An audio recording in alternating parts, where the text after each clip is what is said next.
16,5 тысяч детей в этом году выпускаем, а всего более 18 тысяч детей сдают экзамены ЕГЭ. Это выпускники прошлых лет. Так, выпускники школ становятся абитуриентами. Сдать документы они смогут в 44 вуза республики.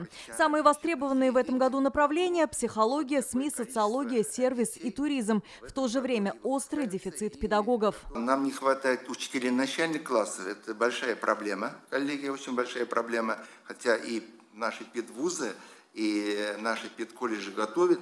Закрепляем их у них практически наших учителей и начальных классов. Доходит до 95%. Это хороший показатель. Кузница педагогических кадров в КФУ начал прием документов 3 дня назад. Уже подано более 500 заявлений. В этом году для будущих педагогов здесь 700 бюджетных мест.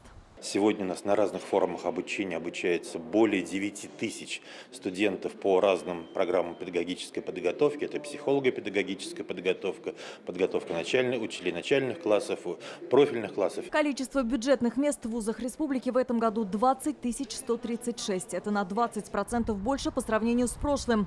515 за Казанским медуниверситетом. Львиную долю займут студенты-целевики, причем не только из Татарстана. Мы федеральные образовательные организации получаем задания по подготовке для Марийской республики, Республики Калмыкии, Чувашии, Удмуртской республики, Ульяновской области и так далее. Но 90% мест – это Минздрав Республики Татарстан. В аграрном университете из 1500 мест половина бюджетные, большую часть тоже займут целевики.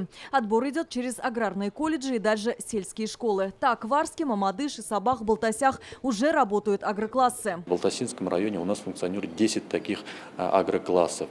И в прошлом году, по результатам прошлого приема, из них поступило выпускники 17 человек, из них половина это по целевому направлению. К новому учебному году в Энергоуниверситете откроется общежитие на 546 мест. Мы в первую очередь даем всем первокурсникам.